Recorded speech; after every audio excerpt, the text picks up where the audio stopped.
Assalamualaikum warahmatullahi wabarakatuh. Jumpa lagi dengan saya Freddy Sudaryanto di channel YouTube-nya Freddy Sudaryanto Sport. Baiklah, siang ini saya akan coba membahas sedikit di luar kasus Subang, yaitu tentang masalah baku hantam, baku tembak antara dua polisi, ya, brigadir dan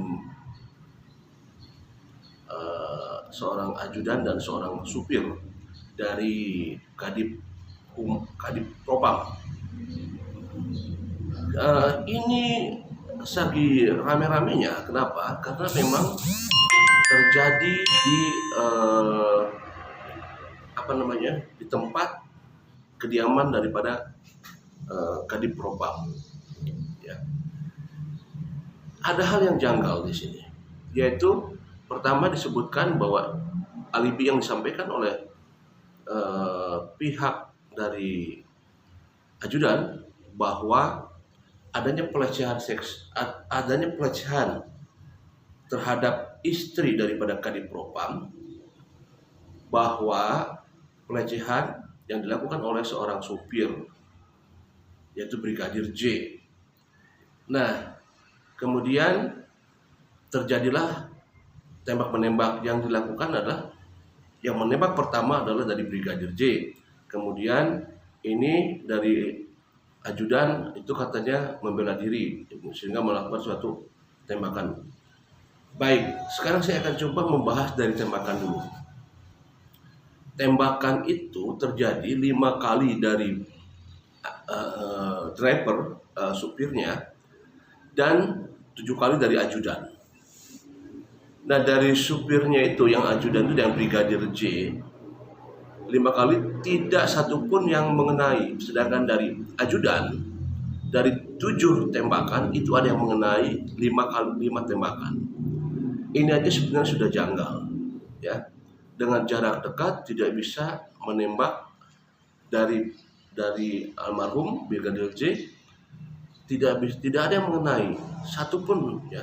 Sedangkan dari ajudan itu ada 5 kali tembakan yang masuk mengenai sasaran, dan mengenai tempat sasarannya, ya, ada yang di kaki, ya, ada yang, tapi yang paling fatal adalah di dada. Dan ini juga janggal, ya, dengan jarak sekian masa tidak kena. Nah, kemudian ada sayatan, katanya ada luka sayatan. Itu informasi yang disampaikan oleh keluarga setelah pada saat menerima korban, membuka korban.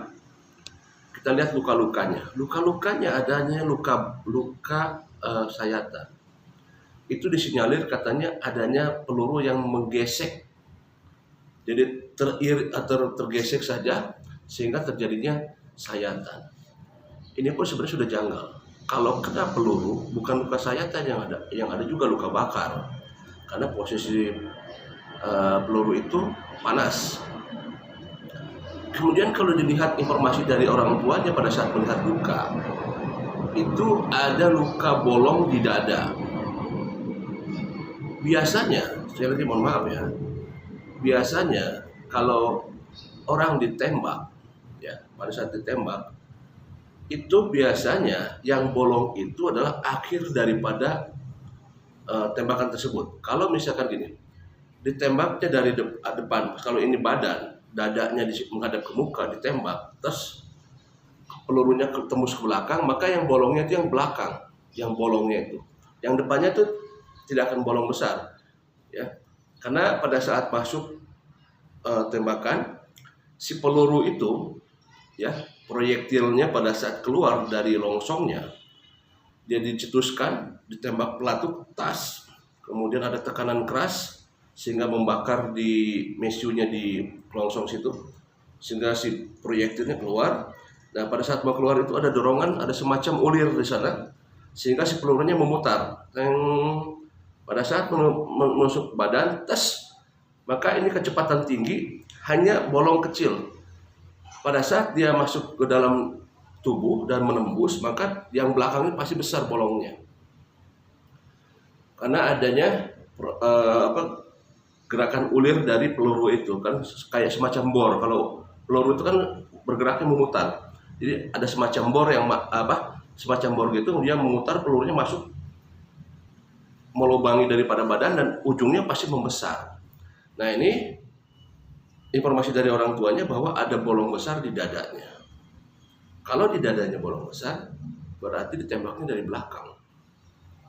Nah, saya tidak tahu ya, ini kalau memang benar apa tidak ini ya, informasi yang disampaikan oleh orang keluarganya ya. Itu kejanggalannya satu, beberapa kejanggalan. Kemudian ada lagi kejanggalan masalah adanya polisi yang mendatangi pintu gerbang satpam security. Katanya ada polisi yang mengganti recorder dari CCTV pada saat pasca kejadian. Itu dilaporkan oleh Pak RT setempat. Ya, itu pun sudah jadi kejanggalan. Karena pasca kejadian tiba-tiba CCTV yang ada di gerbang utama yang mengarah kepada rumah itu diganti dekordernya.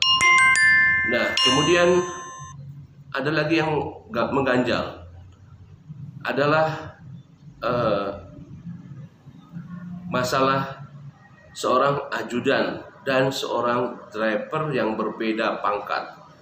Biasanya kebanyakan kalau ajudan itu pangkatnya lebih tinggi daripada driver. Kenapa?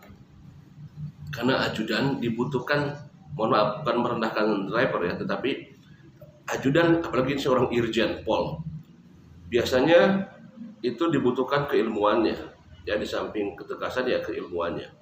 Maka ini berbeda, ajudannya itu pangkatnya lebih rendah daripada driver. Ya, drivernya brigadir, ini barada. Nah, ini juga sudah janggal, ya, suatu hal yang janggal. Ada informasi di belakang mengatakan, wah ini mungkin displit, ya saya tidak tahu ya, itu nanti bisa ketahuan nanti pada saat penyelidikan. Kemudian masalah kebiasaan yang namanya driver, ajudan, ya, apalagi driver, itu biasanya kalau menunggu bosnya atau menunggu atasannya, maka dia akan menunggu itu di depan, di gerbang, atau di tempat pos depan.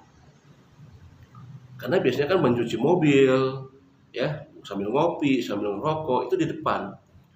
Jangankan masuk ke kamar tidur, untuk masuk ke ruang tamu aja itu sangat riskan, ya. Apalagi seorang irjen pol. Ya paling di pos atau di dapur ke belakang bikin kopi ya.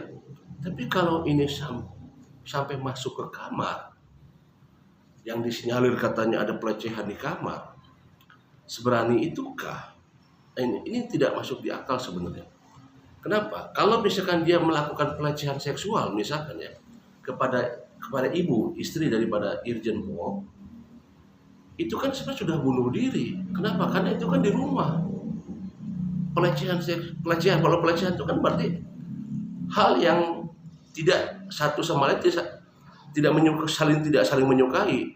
Artinya gini, ada hal yang tidak disukai oleh salah satu pihak, kan begitu kalau pelecehannya. Berarti kan seolah-olah bunuh diri dong kalau dia berani melakukan itu, dan ini sebenarnya sangat-sangat tidak mungkin. Secara ini ya, secara logika saya bicaranya. Secara logika dia masuk ke dalam kamar melakukan suatu pelecehan, kan dia berpikirnya harus 1, 2 kali, 3 kali, 4 kali, 1000 kali dia berpikir masalah penghidupan dia tentunya ya. Kalau sampai terjadi apa-apa kan begitu berpikirnya, dengan hanya masalah pemuasan nafsu misalkan ya, seperti itu kan sangat merugikan dia. Apalagi dilakukan di rumah, sangat tidak mungkin gitu loh, bunuh diri dong itu. Nah, ini dinyatakan bahwa ada pelecehan terhadap istrinya. Nah, ada lagi juga yang janggalnya adalah masalah keberadaan Pak Irjen Pol waktu itu disinyalir sedang tes PCR di luar. Ya. Kenapa pada saat Pak Irjen Pol ada di luar, kenapa ajudannya kok ada di rumah? Biasanya yang namanya ajudan itu selalu menempel. Kemanapun pergi bosnya, kemanapun atasannya pergi, dia akan menempel terus. tidak pernah lepas itu, ya. Karena tanggung jawab ajudan itu bertanggung jawab terhadap atasannya. Ibarat kata dia sebagai tameng daripada bosnya. Jadi keselamatan semuanya itu ada di ajudan. Dia kemana-mana ajudan dikasih dikasih pistol ya. Itu kemana-mana akan diikuti terus bosnya. Nah ini janggal juga kenapa kok ada di rumah ajudannya, kok tidak bersama dengan komandannya Pak Irjen Pol. Nah ini juga suatu kejanggalan juga sebenarnya. Ada hal-hal lain juga seperti suara masyarakat yang banyak berkomentar di luar ya, seperti itu banyak sekali juga komentar-komentar. Nah ini juga adalah kejanggalan-kejanggalan yang memang tidak masuk di akal. Kemudian ada pelaporan dilakukan Pak Irjen sendiri malah. Nah, mudah-mudahan dengan adanya di media jadi ramai, viral, kemudian Pak Presiden ikut memberikan pernyataan. Setelah Pak Presiden memberikan pernyataan, Kapolri langsung menugaskan membuat tim khusus, yaitu Pak Waka, Irwasum, dan Kabar Eskrim. 3 divisi dikomandani oleh Pak Waka Polri, Bapak Gatot Edi, untuk mengusut tuntas kasus ini. Langsung dari Kapolri tugasnya. Mudah-mudahan akan terang benderang sesuai disampaikan oleh Kapolri bahwa harus transparan, terang benderang. Dan beberapa praktisi hukum sudah ikut bersuara, termasuk Pak Mahfud MD ya, ikut berbicara juga. Jangan dibunuh, yang dibunuh tikusnya, jangan rumahnya yang dibakar. Artinya ya jangan instansi polisi, jadi ya orangnya saja itu oknum. Banyak ikut bicara, termasuk anggota DPR RI juga ikut banyak bicara juga, termasuk pakar-pakar juga dari Kompolnas juga. Dan kasus ini sangat menarik sekali sebenarnya. Dan apakah bisa terungkap? Saya hanya membayangkan akan membandingkan dengan kasus Subang. Kasus Subang yang jelas tidak ada saksi yang melihat, tidak ada pergerakan di tempat krusial. Sekelas yang sekarang jelas aja, luar biasa ininya prosesnya ya. Apakah ada kebohongan apa tidak di kasus ini, kita tidak tahu. Bagaimana dengan kasus Subang yang tidak ada sama sekali saksi yang melihat, tidak ada bukti segala macam. Assalamualaikum warahmatullahi wabarakatuh.